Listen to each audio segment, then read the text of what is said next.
Shalom and good day all, this is Tehillim29 back again for manga that I have recently read through. And my goodness, I have quite a fair amount, and there'll probably be another one after this anyway. So starting off with what manga titles that I have been reading through before I actually give the ratings of each of the manga that I have read through. Starting off with Buruto, Naruto Next Gen, Solita, Volumes 1 and 2, a bit of a manga light novel, My Hero Academia, School Briefs, Volume 1, and I've still got more to read through, including one in the mail. Samurai 8. I was planning on doing a big video on this, but I decided to pass on it. But I'll be able to let you know in my rating of each of the volumes as to why it sort of led to not happening. So, Samurai 8, volumes 1 to 5. Moving into the next thing, Noragami, Stray God, volume 8. Really enjoyable series, or really enjoyable manga. I definitely want to pick more up. UQ Holder, same with that one. Really enjoyable manga. Definitely want to pick more up. The same creator who worked on UQ Holder also worked on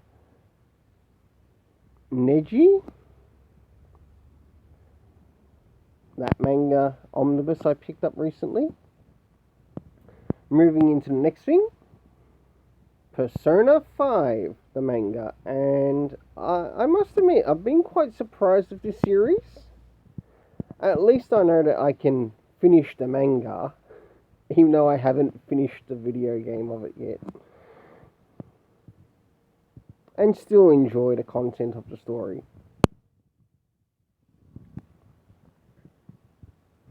Moving to the next one, Demon Slayer, volumes 10 to 14. As you can see, there's quite a bit that I've actually read through. Now it's time to get for the review and rating of these manga titles, including the light novel. Well, starting off with first things first, Buruto, moving into volumes 9 to 11. I should be expecting volume 12 to turn up soon in the mail. So hopefully by the time this video goes up, I should already have it. So this story consists of actually something that happened recently on the anime. And that had to do with the fight with Delta and eventually moving into Jigen territory. And I must admit, it's really nice to catch up with the series, especially manga-wise. And it gave me time to catch up. When catching up with the manga, it allowed me the time that I needed in having a break from the anime. So when I did return to the anime, I knew what to expect and what spoilers what to expect, and if there had been any changes, to which there were a few here and there, but not a lot. So for the rating for these 3 volumes, altogether I give it a 7.5 out of 10. Now moving into someone who doesn't know much about the Solita series, myself, for example, it was really nice to pick up Solita, Volume 1 and Volume 2. Now, I had picked this up quite a long time ago, but I never got around to reading it because of my manga backlog. And as you know, the creator of Solita is also the creator of Fire Force, and trust me, I'm looking forward to reading through the Fire Force manga. I've watched the anime, now it's time to work towards reading the manga. So, reading through the first 2 volumes, it centers around a character who's a witch, and they have their scythe character, to which they try to get a limit of, I think it's 99 and 1 witch soul, and that's basically the key drive and motivation in the story. But when they do try to get their latest, or the witch soul, it turns out not to be what it was, and they end up getting a little bit fooled, but in the process, you do get to see the characters get quite a bit of training too within these first 2 volumes, and I must admit, it was alright. I'm giving it a 7.5 out of 10. Moving into the My Hero Academia light novel. My goodness. If you wanted more My Hero Academia lore, well, these things are the place to go to. Of course, there's also the world missions and a couple of other things, the vigilantes. Reading through this first volume, I've still got more volumes to read through, including volume 5, which is on its way in the mail. Hopefully, by the time this video goes up, I should already have it. So, for this one, it's got a fair amount of stories in it. Centers around the characters that you see on the cover. Also, characters you see on the inside in the illustrations. You still get to see what happens around the character of All Might and any of your favourite characters, including Shoto Todoroki. For this, I give it about an 8 out of 10. Now, I'm just going to skip on Samurai 8 for the moment, because I might save this for last. Moving into Noragami Volume 8, Stray God. I must admit, this series has been pretty enjoyable, and I also enjoy the characters in it. I don't really want to spoil much for you, but one of the characters in it is, even though they're considered a stray god, and a bit of an issue comes up in relation to the main character, and it comes off more like a rumor, just for the time being in the story. It comes off like a rumor, but you also question if that rumor has some actual fact to it, and that is with the main character, if I remember his name correctly, Yato. The rumor is that he's someone who sort of like murdered his family members, and you get to look a little bit into this, but you also end up catching with a character that you see quite a lot in the story, and it's a female character, and she catches up with one younger character that I also like, that's under the main character's storyline. That also serves as a sword for him. Moving up, just one more quick thing. The rating for it, well, seeing it's a volume 8, I'm going to give it an 8 out of 10. Moving into volume 8 of UQ Holder, centering around the character of Tota, who's seeking to get up to a high tower in this universe, and also with the help of a somewhat small harem of sorts, consisting of some people with magical powers, some people with immortality, and of course his own personal journey to which he must take in his own hero's journey. For this, I give it an 8 out of 10. Persona, volumes 1 to 7. My goodness. The accuracy of how this actually keeps to both the story and game really surprises me.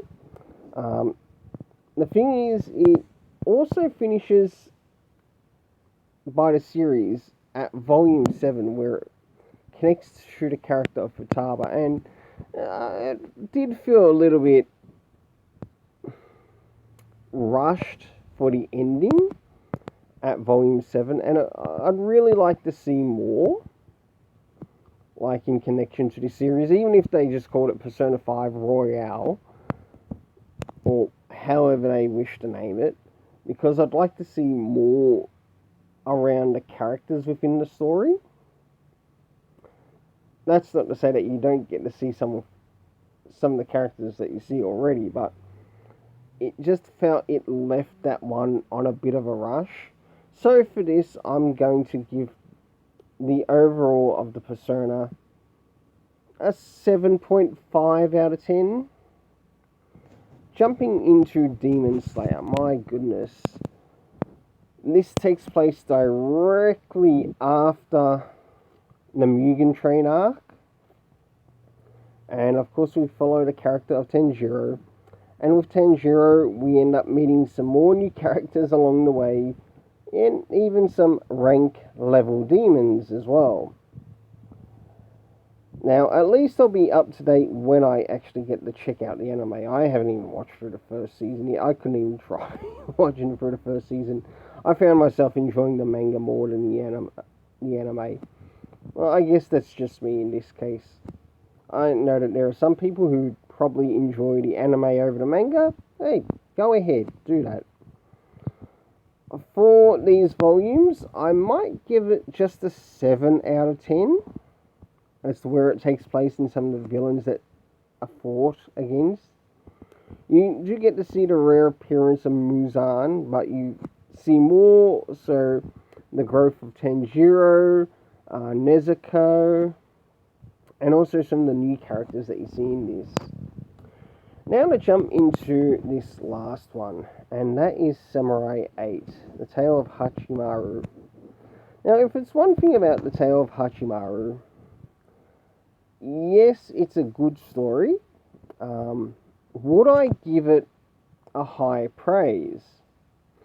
Well, considering the end of this had to be rushed, and I mean had to be rushed, I think as the reader yourself, you have to understand that some tales, whether they're in Japan or not, you've got short ones and you've got long ones. In this case, this one's a short one, but it's also connected to the Buruto, Naruto universe. Even though it doesn't state it specifically, you can see that there are some ideas that are in here that are also connected to the Naruto, Boruto universe.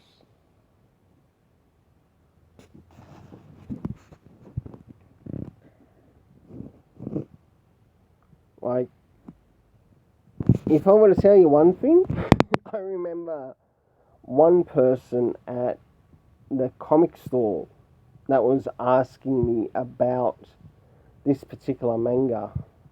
And it's mainly the main comic store I go to, where I get my manga. And he asked me my thoughts of what is Samurai 8 meant to be like. And I told him, well, try taking Masashi Kishimoto and throwing it into like a cyberpunk type of universe.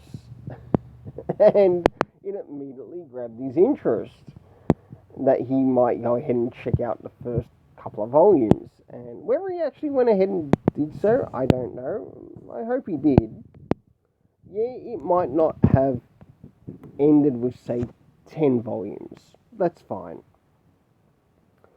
Yes, there are some things in the story that are rushed, but you see that in probably volumes 3, but also volume 5. That's the key areas that I would want to point out in this. Now, as for the rest of the volumes, starting off with the first volume where you sort of like get to meet the key character, and then he starts to learn that he's got his own way and got his own little thing, and you learn a little bit about the father as well along the story.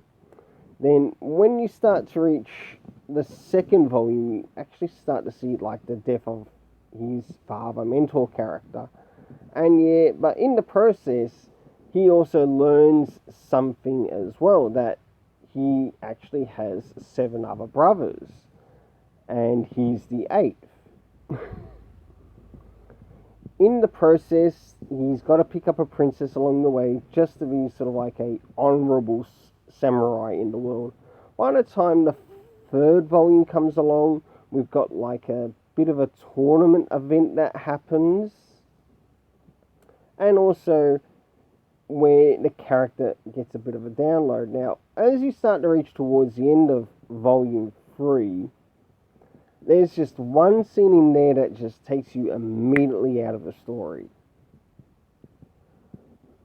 The problem is that it should have foreshadowed that there would be sort of like some areas in the story where you'd be taken out of the story a little bit more earlier, and even if it was, say, done in the first 2 volumes, because of what was happening, I think it would have made the story better. Now, moving into the 4th, they start to make their way to start to head towards the area of the big bad villain, or where one of the big bad villains are. As things move towards the end, we go with Hachimaru, and sure enough, there's like a big revelation around Hachimaru. I'm not going to give away any spoilers, so definitely go check it out for yourself. You might really love the series, but you might be someone who's a little bit half-half, might enjoy half of it, might enjoy the first half, or you might enjoy the second half more so than the first. So, for Samurai 8, I think I can only give the ratings for this.